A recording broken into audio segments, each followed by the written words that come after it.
Shalom, selamat pagi pemirsa dimanapun berada. Seperti biasa sebelum melakukan aktivitas kita hari ini, kita akan mendengarkan renungan pagi dari Ibu Sitanggang. Sebelum mendengarkan renungan pagi kita pada pagi hari ini, kita sama-sama berdoa.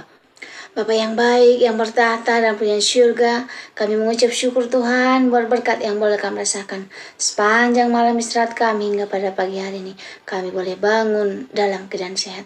Sebentar Tuhan kami akan mendengarkan firman-Mu melalui renungan pagi. Bila firman yang kami dengarkan, kami boleh mengerti dan kami lakukan dalam kehidupan kami. Berkati umat-umat Tuhan yang mendengarkan firman-Mu pada hari ini. Biarlah berkat kesehatan, rezeki yang daripadamu boleh menjadi bagian mereka. Berkati kami sepanjang hari ini Tuhan, mohon ampun dosa pelanggaran kami, karena kami berdoa dalam nama Yesus yang menebus kami dalam dosa. Amin. Sebelum saya melanjutkan renungan pagi kita pada pagi hari ini, saya minta bantuan teman-teman untuk tekan tombol like dan subscribe. Jangan lupa loncengnya sehingga saya lebih semangat dalam menyampaikan firman Tuhan, dan firman Tuhan boleh sampai kepada teman-teman setiap hari. Terima kasih, Tuhan memberkati. Judul renungan pagi kita pada pagi hari ini untuk hari ini. Ayat intinya saya ambil dari Matius 6 ayat 34. Sebab itu janganlah kamu khawatir akan hari esok, karena hari esok mempunyai kesusahannya sendiri. Kesusahan sehari cukuplah untuk sehari. Matius 6 ayat 34. Saya mau membuat sebuah ilustrasi dengan harapan kita dapat lebih mudah untuk memahami tentang firman Tuhan hari ini. Ada sebuah pertanyaan, apakah saudara bersedia membayar bunga uang yang tidak pernah saudara pinjam? Jelas tidak. Hanya orang yang tidak waraslah yang bersedia membayar bunga uang dari uang yang tidak pernah dipinjam. Dan orang yang tidak waras juga lah yang meminta bunga uang dari orang yang tidak pernah meminjam uang kepadanya. Namun, tahukah saudara, hal ini kerap terjadi dalam kehidupan kita. Tentu bukan masalah uang, tapi soal kekhawatiran. Kekhawatiran itu mirip bunga uang yang harus kita bayar dari uang yang tidak pernah kita pinjam. Mengapa? Karena sebagian besar dari apa yang kita khawatirkan sesungguhnya tidak pernah benar-benar terjadi. Apalagi zaman sekarang, sedikit batuk di sebelah, ting, jangan-jangan corona. Ketika tetangga kita sakit, ting, jangan-jangan Omikron. Atau bisakah kita berpikir sejenak, biasanya apa yang membuat kita sering khawatir? Saya pikir setiap orang berbeda-beda yang bisa membuat kita khawatir. Mungkin pekerjaan kita terlalu khawatir, bisakah saya bekerja di sini lama? Atau sampai kapan saya bisa bekerja di sini? Atau mungkin juga kita memikirkan kebutuhan kita sehari-hari. Cukupkah uang ini untuk seminggu atau untuk sebulan? Inilah yang mengakibatkan kita bisa kehilangan sukacita dan damai sejahtera. Bahkan tidak sedikit jadi depresi. Saudaraku, sungguh konyol jika seseorang depresi karena khawatir, tapi apa yang dikhawatirkannya tidak pernah terjadi.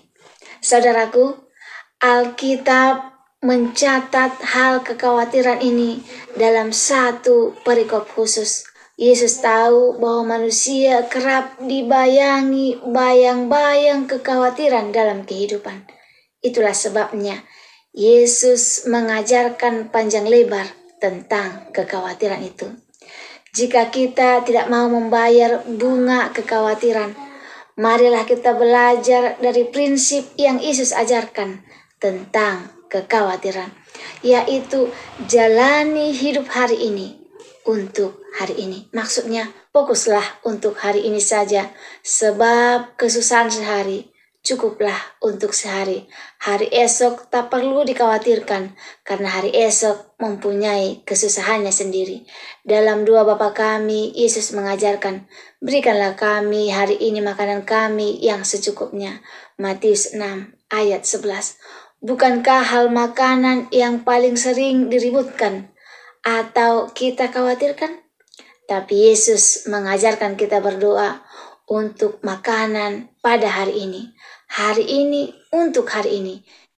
Jika kita tidak menarik kekhawatiran masa depan untuk kita pikul sebagai beban hari ini, hidup kita akan terasa jauh bahagia. Kita tidak akan kehilangan sukacita. Dan kita tahu Tuhan yang memelihara dan memberkati kita hari ini dan esok hari. Kasih setia Tuhan juga akan melakukan hal yang sama. Saudara-saudara, kita tahu Tuhan sudah mau datang dengan melihat tanda-tanda akhir zaman. Apakah yang harus kita lakukan untuk menyambutnya? Apakah kita masih disibukkan dengan mengumpulkan harta dan tahta? Apakah kita masih menyediakan waktu untuk seseorang yang menyediakan berkat bagi kita? Maksud saya, waktu untuk Tuhan. Banyak orang menghindari kebaktian karena takut corona, takut mati. Tapi firman Tuhan hari ini, jangan takut datang kepada Tuhan, sebab kita ini adalah milik Tuhan. Satu ayat emas yang bisa untuk menguatkan kita untuk tidak khawatir tentang apapun. Sebab kita hidup untuk Tuhan. Dan jika kita mati untuk Tuhan. Jadi baik hidup atau mati, kita adalah milik Tuhan. Roma 14 ayat 8. Apa yang harus kita lakukan? Marilah kita mendekatkan diri kita kepada Tuhan. Saya punya kata-kata mutiara untuk kita pada hari ini. Kamu ibadah aja susah, apalagi bahagia. Bukan masalahmu yang berat, tapi ibadahmu yang sering terat. Tuhan memberimu semuanya, tapi ibadahmu masih semaumu.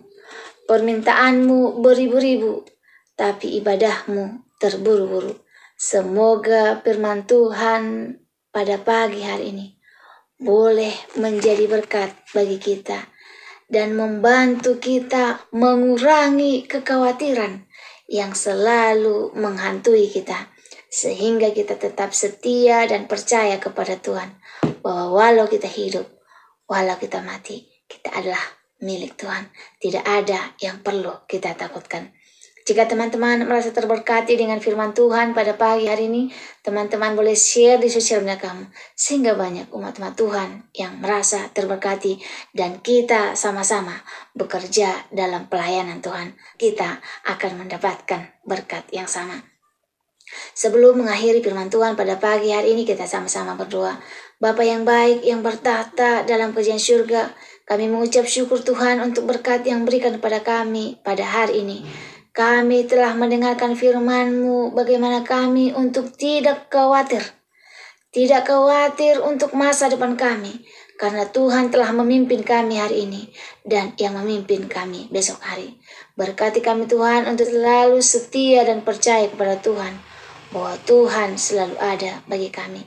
Mohon ampun Tuhan dosa peranan kami, karena kami berdoa dalam nama Yesus yang menebus kami dalam dosa. Amin. Terima kasih telah mendengarkan renungan pagi kita pada pagi hari ini. Sampai ketemu besok pagi. Terima kasih, Tuhan memberkati.